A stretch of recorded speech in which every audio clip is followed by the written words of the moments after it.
I suppose the question is, why is a company called Northern Cobalt here presenting at a gold conference?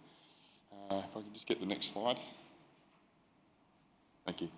Probably key here is that it's a new chapter for Northern Cobalt. We recently inked a deal as early as last week, so the ink's still drying on the term sheet, for what we regard as some of the prime gold real estate in the world at the moment. We've entered into an option agreement to earn into a large parcel of ground surrounding the Pogo gold mine in Alaska, which is owned by Northern Star. Northern Star purchased it about 18 months ago, and since then it has become the jewel in their crown. And what we've been able to do rapidly and quickly is execute this agreement. With that, we'll be changing the focus of Northern Cobalt, changing the name. The name will become Resolution Minerals, after one of Captain Cook's boats that sailed from Australia to Alaska. We're on the ground already. Construction of a road to the drill rigs has commenced. We're underway. We're planning on drilling. We've raised some money to help get that going. And with that, I'd just like to introduce a little bit more about the company before handing over to the incoming Managing Director, Duncan Chessel, to talk more about the project. Myself talking here as a non-executive director of Northern Cobalt, as it's known at the moment. I'm also a resources analyst with PAC Partners. I'm a geologist, geophysicist, and have been on the finance side for the last 15 years as well. Also sit on the board of Andromeda Metals, which was a company in a similar position to where Northern Cobalt was or is at the moment, and we've taken that from a 0.5 cents to currently holding at 5 cents. So that's been a 10 times uplift for us on Andromeda. Fellow director or managing director now is Duncan Chessel. Duncan and I are the founding members of Northern Cobalt. We put it together 2 years ago. And then also we're joined by the chairman, Len Dean. Len was formerly with WPG Resources and took that company from exploration through to eventual sale to OneSteel. We are rapidly adding a technical team to bolster here in Australia, and we're also picking up the technical team in Alaska as well. Our current capital structure, we have a 2-tranche placement underway. Even when that's allotted after the AGM on November the 27th, our market cap will be still around about, under today's dollars, 8 million. So sub 10 million market cap story with some of the prime exploration, stand up, walk up drill targets in Alaska ready to go. And with that, I'd like to hand over to Duncan Chessel, who has spent most of the time on the project over the last month, and ask Duncan to run us through the project. Thank you. Yep. Yeah, thanks, Andrew. And yeah, I'd just like to acknowledge that we've been working pretty hard for the last month, burning the midnight oil to get this project in. It was inked only last week and announced to the market on Tuesday last week. We came by the way of the project from Ryan Armstrong at Taylor Collison, who alerted us to the project, and Taylor Collison and PAC Partners have been very supportive as joint lead managers. So thanks to those guys and the rest of the team and we were non-executive directors. I've stepped into the role of managing director as of last week as well. So I think it was up in literally in, get this moving. Yeah, so let's just get some pictures on the screen here. I think what jumped out of the page at me when I was up there a couple of weeks ago in the field, standing right next door to a world-class, high-grade gold deposit, operating mine, and walking along the boundary of Millrock's claims that we were looking to acquire, was just what a fantastic opportunity this is. For a junior, we were market cap of 2.5 million, or around 2 million, effectively a shell, and we were able to execute on this deal fairly quickly. So walking along the Pogo gold mine, owned by Northern Star, which they acquired in August last year. It has about a 10 million ounce endowment. 4 million ounces of that has been produced so far at 300,000 ounces per annum at a pretty respectable 13.5 grams per tonne. So it is a high-grade district for gold. The other things that ticked ticked the list along that side of it was that the jurisdiction, Alaska, is in the top 10, is number 10 by the Fraser Institute. Social licensing in the area is very good, with obviously an operating gold mine there. The deal terms allowing us to earn up to 80% was also favourable. And I guess for Alaska, normally you're thinking summer only, helicopters, this is going to be very expensive, but we're able to drive right through to our tenements, and we're actually putting in a spur road right now. This started today, out to the drill pads, at which we'll be starting our drilling in February. So there's an all year round, 24/7, 365 days of the year mine road. There's an easement along that with power, mains power going to that as well, so infrastructure is already in place.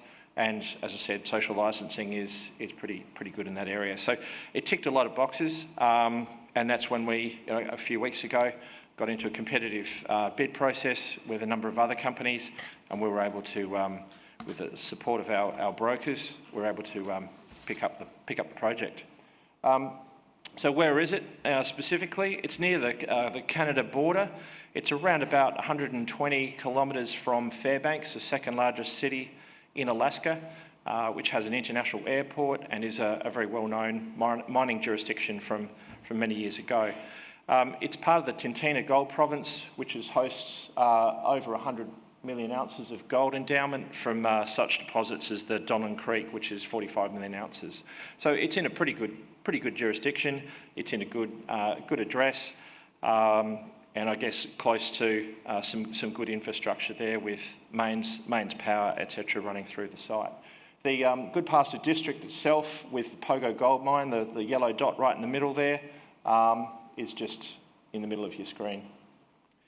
Having a bit of a look at the actual tenement package, Northern Star's ground with the Pogo Gold Mine right there in the middle, that ground.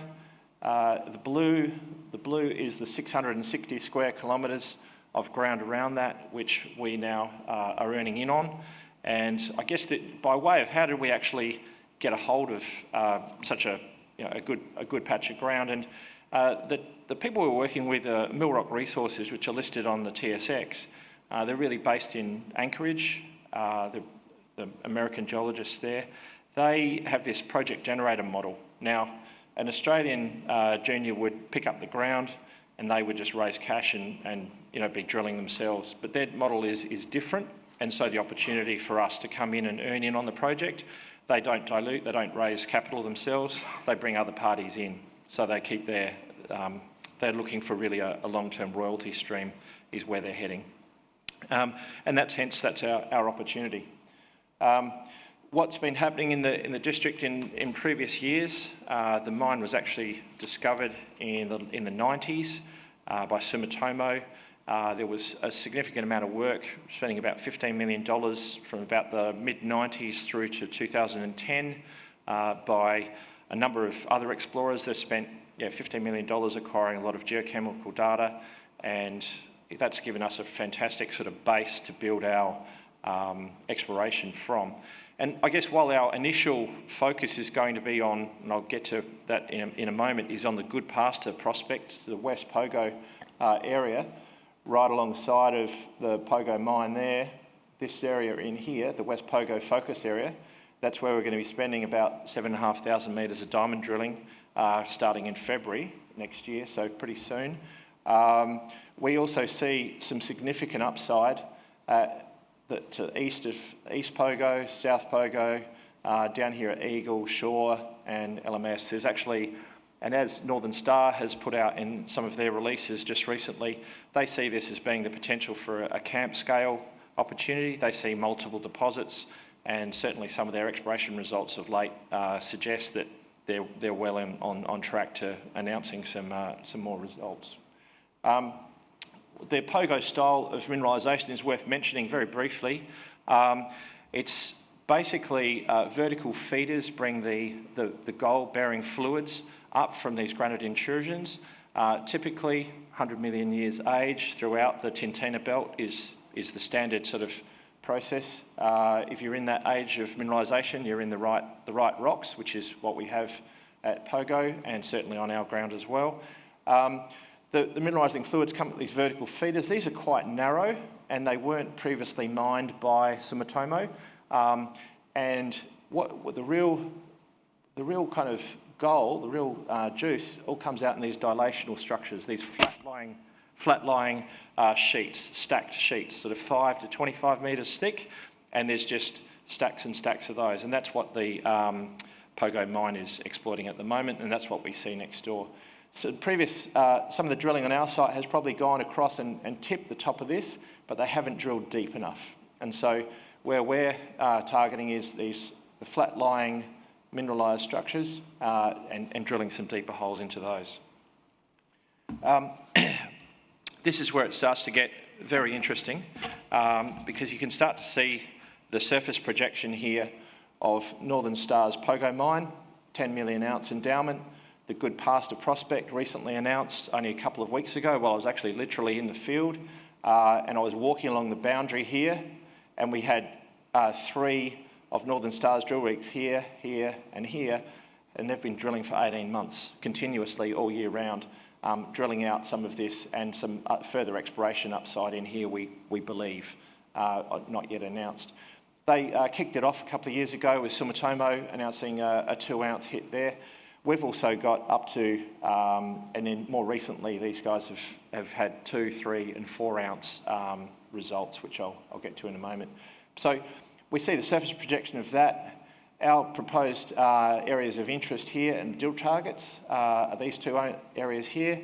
We've conducted, or I should say Millrock, have just recently finished a resistivity survey, which gives us some conductor picks in here, which matches the DMAG zone, which we believe is where the highest potential for gold mineralisation to sit. We're definitely in the right area here. There's some previous exploration. As I said, some of the previous teams have gone in. They've drilled through those vertical feeders and they've hit high grade up to 2 ounce in those, but they haven't actually drilled straight down, just point the rig straight down, don't go across those things, and hit the flat-lying sheets. That's what we're aiming to do. So that's sort of a bit of some highlights from Northern Stars of an extract from one of their releases recently. And you can see there some pretty decent numbers, 2, 3 and 4 ounce hits. And this is in the Goodpaster prospect, right next door to us here. So, yeah, I think we're in a pretty good spot. Won't sort of delve into this too deeply, but looking at how this type of survey has been deployed on the Pogo mine for discovering the Goodpaster prospect for Sumitomo at the time, we've used the same parameters for the survey and we've identified a similar conductor picks, and we've also managed to secure in our team the guy who used to work for Sumitomo and made the Goodpaster discovery. He's come across to our side as a consultant geologist to us and is helping us with identifying some drill targets for February next year. And I guess just to reiterate, just normally Alaska is all about helicopters, really, really expensive. This means that the bang for buck in Alaska is going to be a lot better with a road going to the site. A little bit on the deal structure there, it's an earn-in over 4 years. We're spending a lot of money, but obviously the prize is we believe is worth it in the end. The cash out the door, $50,000 a year to the vendor plus some scrip. And we do have the rights to earn our way through to 80% on a particular block through that.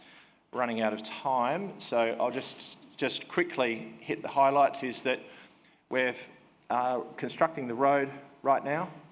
A water well will be in before Christmas and we should have our drill pads and be prepared to start drilling in February. Drilling permissions in place, obviously, and we're looking to do 7,500 metres of drilling in 2020. So pretty exciting times ahead. I don't think a junior in Australia really gets an opportunity to a brownfields play like this next to a world-class high-grade gold mine like the Pogo owned by Northern Star. And a little bit more about that. Andrew and I are here. We've got a little table out the back if you want to come past with any questions later on, but I think I am out of time. Thanks very much.